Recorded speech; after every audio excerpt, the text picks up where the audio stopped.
बच्चों को पढ़ने के लिए मजबूर किया जा रहा है।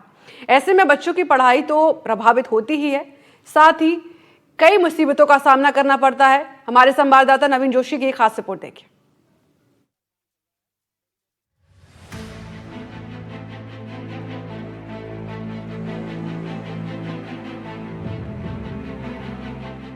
झालावाड़ हादसा जिसने कई मासूमों की जान ले ली, कई परिवारों के मन को झकझोर कर रख दिया, कई आंखों को नम कर दिया और तो और सरकार को भी काम पर लगा दिया। इस हादसे के बाद से प्रदेश के कई स्कूलों पर नजर रखी जाने लगी और अब एक्शन भी लिया जा रहा है। लेकिन कुछ जगहों पर हालात ऐसे हैं कि वहां पूरी की पूरी बिल्डिंग ही गिरानी पड़ जाएगी। हम आपको जो तस्वीरें दिखा रहे हैं ये हैं भीलवाड़ा जिले की। स्कूल के बाहर पट्टी के जरिए बच्चों को रोकने की कोशिश और आसमान के नीचे हो रही बच्चों की पढ़ाई। भीलवाड़ा में 70 स्कूलों को खतरे से खाली नहीं बताया गया। साथ में 3000 से ज्यादा कक्ष अलग अलग सरकारी स्कूलों के हैं जो कहीं ना कहीं बच्चों के जान के जोखिम में बताए गए। इस जान के जोखिम में आने के बाद में आप देखिए, मैं भी अभी खड़ा हूँ कांवाखेड़ा प्राथमिक विद्यालय में। ये रस्सी बांधकर इस पूरे हॉल को और इस पूरे बरामदे को, जिसमें कि 4 से ज्यादा कमरे हैं, उनको सीज कर दिया। ये बरसात जिस दिन ज्यादा हुई थी, करीब 28-29 जुलाई को, उस दिन मध्यरात्रि में यानी रात, ये पूरा छत का जो मलबा है, जो छत का प्लास्टर वो नीचे गिर गया, पूरे सरिये सामने आ गए। उसके बाद में जिस तरह से पूरा सर्वे शुरू हुआ झालावाड़ के घटनाक्रम के बाद में, बच्चों की जान जाने के बाद में, तो यहाँ पर जिस तरह से इस पूरे भवन को तो सीज कर दिया, स्कूल भवन को, मगर वैकल्पिक व्यवस्था के तौर पे कोई अभी तक कोई व्यवस्था नहीं बैठी। ये वजह है कि आप देख सकते हो अभी हम खड़े हुए जिस विद्यालय में, यहाँ पर पेड़ों के नीचे कक्षाएं चलाने को मजबूर होना पड़ रहा है और बताया जा रहा है कि ये जैसी छोटी मोटी बरसात आती है, इन बच्चों को छुट्टी करनी पड़ती है क्योंकि कोई वैकल्पिक व्यवस्था नहीं है। तो छाया में बस ये पेड़ों के नीचे जो आप ये देखिए एक स्कूल की क्लास चल रही है, बाकी इन बच्चों को मजबूरी में बरसात होने पर अवकाश घोषित करना पड़ता है। यहाँ पे और शिक्षिकाएं हैं जिनसे भी बात करने का प्रयास करेंगे। मैडम, क्या नाम आपका? रेखा पांडे। रेखा जी, मैम कितनी क्लासें इस भवन में चल रही है, इस खुले मैदान में नीम के पेड़ के नीचे चलानी पड़ रही है आपको? सब 3 क्लासें अंदर है, हाँ। 2 क्लासें बाहर है। अच्छा, और मैं सिंगल टीचर हूँ सर। सिंगल में 8 साल से। हाँ, अभी पूरे स्कूल में 8 साल से अकेली हूँ। और अभी जो डेपुटेशन पे लगे हुए हैं 27 दिन के लिए।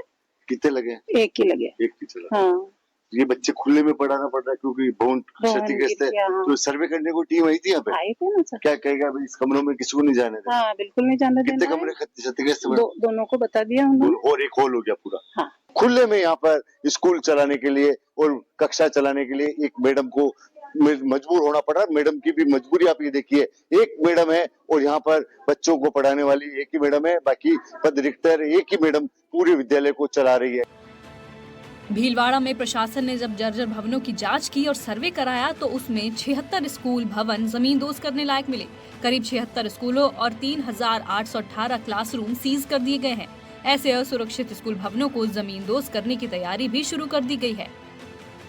जर्जर स्कूल भवनों में मासूम बच्चों की जान के जोखिम को देखते हुए शिक्षा विभाग प्रशासन ने पूरे भीलवाड़ा जिले में जो सर्वे कराया, उसके अनुसार 70 से 80 के बीच ऐसे विद्यालय हैं जो कि पूरी तरह से बंद करने की स्थिति में है। साथ ही करीब 1500 से अधिक कमरे ऐसे हैं जिनको किसी भी तरह से उपयोग लायक नहीं बताया है। ऐसी स्कूलों को जो भवन है, जो क्षतिग्रस्त है, जो जर्जर है, उनको सील कर दिया गया है। अभी हम खड़े हुए हैं ऐसी सांगनेर कॉलोनी के विद्यालय में। आप ये देखिए पूरी तरह से ये पूरा बांध के और पूरा प्रतिबंधित क्षेत्र घोषित कर दिया है। इसको कम से कम 5 से 8 कमरे हैं यहाँ पे जिनको पूरी तरह से बंद कर दिया है। अब ये बंद करने के बाद में एक तरह से आप ये देखिए क्षतिग्रस्त जो कमरे हैं उनको बंद कर दिए, सील कर दिए, ताले लगा दिए। मगर इसके बाद जो सबसे बड़ा संकट है वो ये है वैकल्पिक व्यवस्था का। अभी जिस विद्यालय में हम खड़े हैं, इस विद्यालय का नामांकन झालावाड़ वाले प्रकरण से पहले 425 था और 425 बच्चों में पहली क्लास से लेकर 8वीं तक के विद्यार्थी इस स्कूल में पढ़ते हैं। इस स्कूल की स्थिति यह है कि अब जर्जर भवन के चलते इस स्कूल के जो कक्षा हैं वो चल तो रही है, मगर कहीं ना कहीं कहाँ चला है कक्षा, ये स्टाफ के सामने संकट है। तो ये वजह है कि इसे जो हॉल है बाहर, बरामदा है जिसको कह सकते हैं, बरामदे में स्कूल चलाने के लिए मजबूर होना पड़ रहा है। ये 5वीं कक्षा है, आप ये देखिए, एक तरफ ये 5वीं कक्षा है जिसके अंदर बच्चे पढ़ रहे हैं, यहाँ पे और बच्चे के और बेटा कितने क्लास तक की एक साथ है? एक ही 5वीं के लिए यहाँ पे? ये देखिए 5वीं तक के बच्चे हैं। 425 का इस विद्यालय का नामांकन है। कमरों के तो ताले लग गए हैं, तो मजबूरी में बरामदे बच्चों को पढ़ाना पड़ रहा है। और एक ही बरामदे में, जो कि 12x30 का बरामदा है, उसमें 4 कक्षाओं को एक साथ संचालित करना पड़ रहा है। अब देखना ही होगा शिक्षा विभाग किस तरह से नए तरीके से कुछ करे, कोई नया काम करे और वैकल्पिक व्यवस्था कुछ अच्छी करे, जिससे कि बच्चों को एक ही साथ कंजेस्टेड क्लासों में नहीं पढ़ना पड़े और एकेडमिक माहौल भी अच्छा रहे।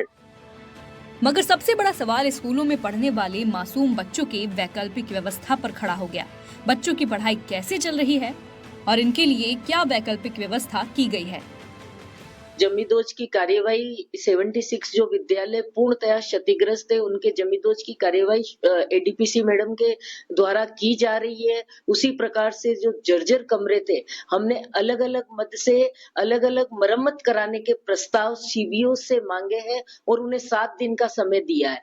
जैसे कि आज जिला कलेक्टर महोदय ने भी हमको निर्देशित किया था, एसडीआरएफ फंड के माध्यम से पर यूनिट 2 लाख रुपए हमको मिलेंगे और मैंने आज ही पत्र प्रेषित कर दिया है एडीपीसी मैम को, ताकि वो 7 दिवस में हमें प्रपोजल देगी। हम उस प्रपोजल को श्रीमान जिला कलेक्टर महोदय को दे देंगे। ऐसे में वैकल्पिक व्यवस्था तो कर दी गई है, पर आखिर कब तक इन स्कूलों में पढ़ाई इस तरीके से चलती रहेगी? कब तक पढ़ाई के अधिकार से ये बच्चे वंचित रहने वाले हैं? ये सवाल अभी भी खड़े हैं। भीलवाड़ा से नवीन जोशी की खास रिपोर्ट।